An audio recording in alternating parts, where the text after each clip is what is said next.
웅동학원 일이 왜 벌어졌는가에 대한 설명을 좀 드리고 싶습니다. 저희 동생 얘기도 나오고 소속 얘기도 나옵니다만은 그 앞에 사정을 설명을 드려야 기자님들도 이해를 하실 것 같아서 조금 길게 설명드리고자 합니다. 양해해 주십시오. 당시에 웅동이라는 곳은 매우 아주 저희 고향이고 저의 선산이 있는 곳입니다. 저희 집성촌이기도 합니다. 조그만 시골 마을입니다. 근데 원래 있던 학교가 매우 사정이 안 좋았습니다. 비가 오게 되면 흙탕물이 되는 그런 상황이었다고 합니다. 그 상태에서 웅동의 주민들이 학교를 옮겨야겠다는 판단하라고 고향 출신 사람들을 찾아 나서는데 다 거절을 해서 당시에 저희 선친이 재력이 좀 있었기 때문에 저희 선친에게 부탁을 했고 저희 선친이 이제 이사장을 맡게 되었습니다.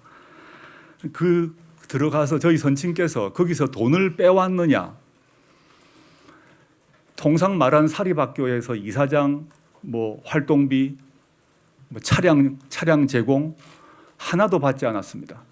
오히려 저희 선친께서는 자신의 사비를 들어서 각 법정 부담금, 세금 등을 다 냈습니다.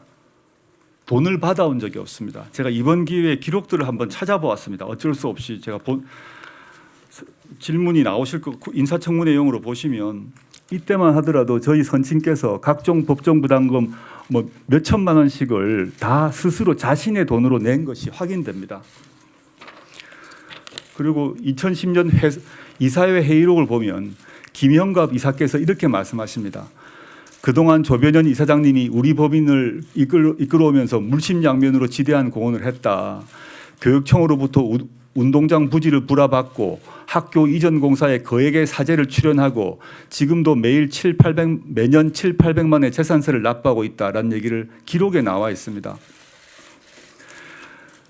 제가 이 말씀 드리는 건 저희 선친이 위인이다 이런 말씀하는 게 아니라 지금 저에 대한 검증 과정에서 저희 돌아가신 아버님까지 문제가 되고 있기 때문입니다. 심지어 저희 아버님의 묘비까지 보도가 되는 일을 보았습니다.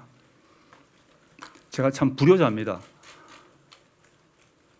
어떤 분이 가서 저희 아버님 묘소 위에서 그 뒤에 우리 아버님을 밟고 묘비를 찍었을지 생각하면 참 안타깝습니다. 꼭 그렇게 하셔야 되는지 모르겠습니다. 그런데 이렇게 저희 아버님 선친께서 웅동학원을 인수해서 사비를 넣었습니다. 근데 학교를 옮기자라는 결정이 났습니다. 그 결정은 저희 선친이 마음대로 한 게 아닙니다. 이사회 의결을 하고 교육청에 신고를 해서 교육청에서 허가가 나서 학교를 옮겼습니다. 공사를 했는데 학교 부지를 팔아가지고 공사 대금을 마련하려고 했는데 IMF가 터졌습니다. 저희 분친도 별 수가 없었습니다. 그래서 그 학교 부지가 원래 가격의 반값도 아닌 상태로 경매가 되어버렸습니다. IMF만 아니었으면 충분히 모든 비용을 처리할 수 있었는데 IMF가 터지면서 학교 부지가 반값이 돼버림으로써 갚지를 은행 대출을 갚지 못하게 되었습니다. 그래가지고 어쩔 수 없이 저희 아버님께서 개인 연대 보증을 서서 그 빚을 다 떠안았습니다. 그것이 이 문제의 시작입니다. 그리고 당시에 저희 선친께서는 이 공사를 했던 웅동학원 이전 공사를 했던 모든 하도급 업체에 대해서 다 돈을 지급했습니다. 단 유일하게 지금 기자님이 얘기했던 제 동생이 하도급을 받았던 제 동생 회사에는 돈을 주지 못했습니다. 그래서 제 동생이 신용불량자가 되었습니다. 돈을 못 받았으니까요. 그런데 연대보증은 또 했기 때문에. 그래서 유일하게 남은 거는 그 채권이었기 때문에 채권을 확보하려고 소송을 했던 것입니다. 근데 물론 그 채권은 집행되지 못하는 채권입니다. 채권을 확인하기 위해서 했다고 합니다. 저는 물론 이 상세한 과정을 잘 알지 못했습니다. 왜냐하면 IMF가 터지는 그 97년 시기에 저는 해외 유학생이었습니다. 해외에 나 있었기 때문에 IMF가 터지고 난 뒤에 저는 귀국을 했는데 그 과정에 학교 관련 이런 일들이 다 이제 벌어졌죠. 근데 들어와서 보니까 저희 선친이나 저희 동생이나 학교는 이전되었지만 학교는 완공되었습니다. 그렇지만 학교 완공되는 비용이 지불되지 못했기 때문에 저희 선친과 저희 동생은 그에 대해서 빚을 지게 되었습니다. 저희 동생은 학교에 대해서 공사 대금에 대한 채권을 가지게 되었지만 본인은 아무것도 남는 게 없게 되었습니다. 그래서 나중에 소송을 통해서 그걸 확인하고자 했던 것이지, 제 동생이 그 채권을 가진 상태에서 학교 재산에 가압류를 한다거나 이런 조치를 한 적이 없습니다. 자신의 채권을 확인하려고 했던 그런 조치였다고 이해해 주시면 좋겠고요.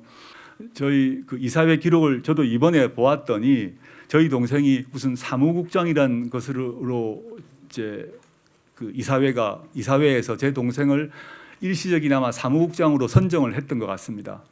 이게 무슨 일이냐라고 한번 보았습니다. 기록도 훑어보고 동생한테도 물어보았습니다. 저희 아버님은 돌아가셨기 때문에 물어볼 수가 없죠. 보았더니 당시 이제 저희 학교 그 웅동학원의 재산이 언론 보도에서 여러 가지가 났습니다만은 현재 이제 노컷 뉴스 보도에 따르게 되면 수익용 기본 재산이 최소 130억에서 200억, 교육용 기본 재산은 60억에서 약 80억 정도라고 합니다. 이 기본 재산과 교육용 기본 재산을 처리를 팔게 되면 지금 이제 제 동생의 채권뿐만 아니라 기보의 채권 등등의 여러 채권자가 있습니다. 그걸 다 정리하고도 자산이 남는다는 것이 확인됩니다. 그래서 저희 선친께서 IMF 이후에 충격을 받으셔서 몸이 계속 아프셨습니다. 아프셔서 본인 이제 거동이 좀 불편하신 상태여서 이 수익용 재산하고 기본 재산, 수익용 기본 재산과 교육용 기본 재산을 처리를 해서 빚을 당신께서 살아생전에 이 빚을 다 처리를 해야겠다라고 마음을 먹으셨는데 누구한테 맡길 수가 없으니까 제 동생 보고 알아봐라 해서 그 직위를 준 겁니다. 근데 그 직위란 것도 무급입니다. 일체 돈을 준 거 아닙니다. 재산 문제, 즉 이런 자산을 살 사람, 구매할 사람을 찾아봐라라고 누구한테 시키겠습니까? 저한테 시키겠습니까? 전 서울에서 저 학문활동, 사회활동 한다고 바빴습니다. 그리고 저희 고향 마을이긴 하지만 웅동학원 이사회에 1년에 한 번 갈까 말까 했습니다. 저희 선친이 너 너무 고향을 안 찾는 거 아니냐, 한 번씩 와서 인사는 해라. 그럼 가서 인사드렸습니다. 그런 상황에서 저희 동생한테 맡겨서 그런 그 직위가 있었습니다만 실제 구매자를 구하지 못했습니다. 구매자를 구하지 못했기 때문에 지금까지 와 있습니다. 제가 이미 한번 밝혔습니다만은 이 최근 사태를 겪고 저희 모친께서 특히 저희 선친의 묘성 문제가 공개되고 또 그걸 가지고 온갖 얘기를 말이 오르는 걸 보고 좀 충격을 받으셔서 다 내려놓겠다고 하셨습니다. 뭐 언론 보도도 났습니다만은 저희 선친께서 이 웅동학원을 인수한 이유는 다른 이유가 아닙니다. 저희 종조부 포함해서 저희 할아버지 때 저희 어르신들이 당시에 웅동 지역에서 미미하나마 독립운동 하시고 이 웅동학원의 전신인 개광학교에서 야학운동 하시고 그런 연이 있으셨기 때문에 저희 선친께서 인수를 했습니다.